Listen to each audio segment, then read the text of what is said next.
dressing of wounds. First procedure is review the medical orders for wound care or the nursing plan of care related to the wound.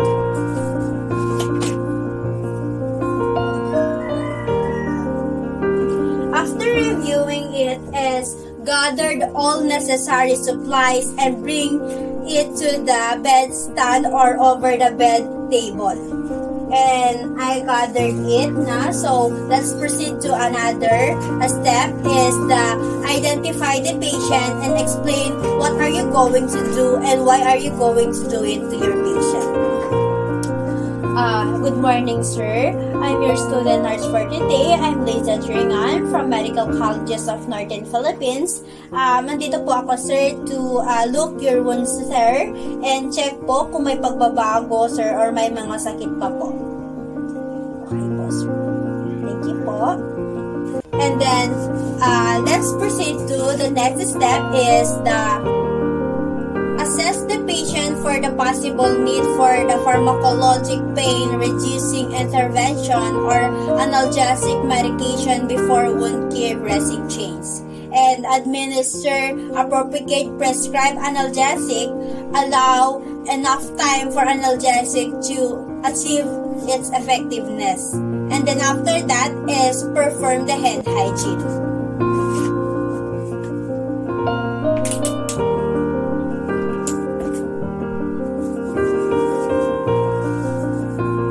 Performing the hand hygiene, make sure to close the curtain or doors for the privacy of the patient. Place a waste receptacle or bag at the convenience location for use during the procedure. And this is my waste receptacle. Next is adjust the bed to a comfortable working height, usually elbow height for the caregiver. And let's assume that I adjust it. Assist the patient to a comfortable position that provide easy to access to the wound area. And then use the bath blanket to cover an exposed area other than the wound.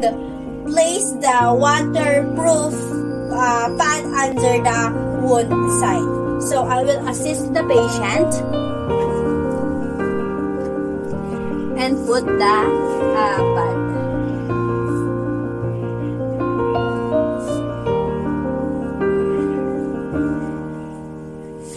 So, after putting the pad, perform the hand hygiene.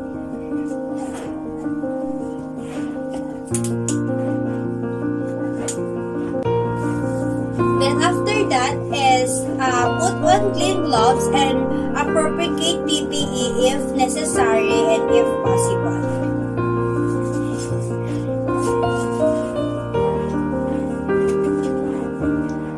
Check the position of prints, tubes if present or other unjust before removing the dressing, and then loosen the tape of the old dressing if necessary. Use adhesive remover to help get the tape off, and then carefully remove the soiled dressing. If there is resistance, use the silicone-based adhesive remover to remove the tape.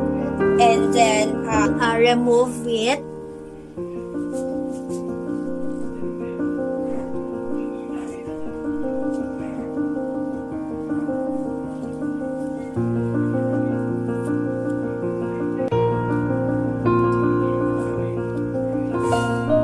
Then after removing it is after checking the appearance on note the wound dressing is and the soil dressing in appropriate waste receptacle, and then after placing it is remove your gloves and dispose them accordingly.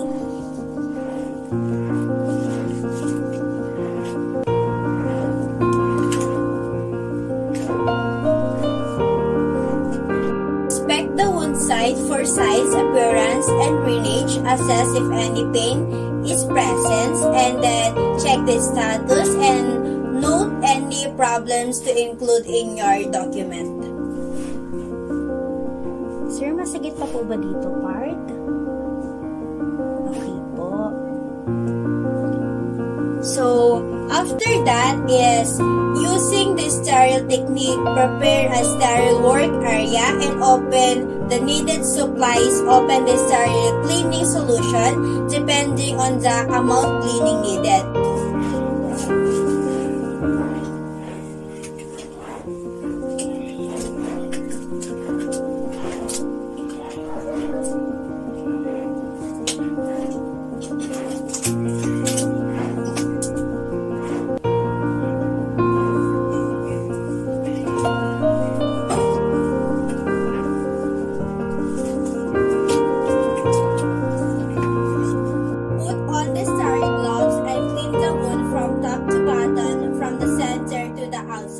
Follow the following patterns, and then after that is I will proceed now to clean the wounds.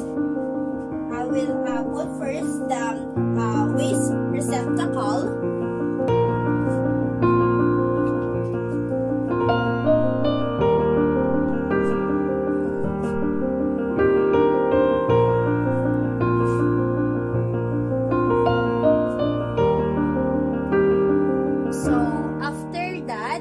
I will dry it by using again another cotton.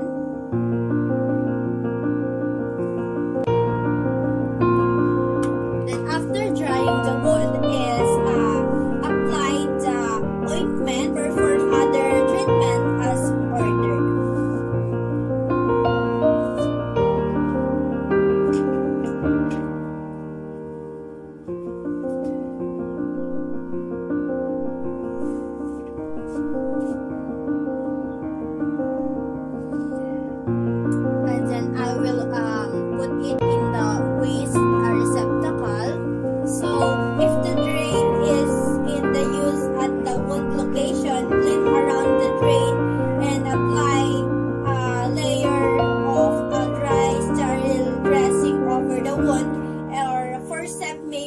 To apply the dressing and place a second layer of gauze over the wound site if wet dressing.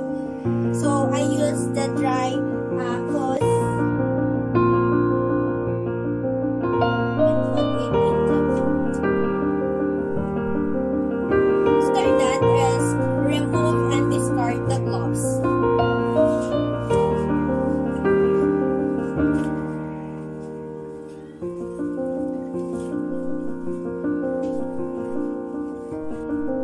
After that is apply the tape to secure the dressing.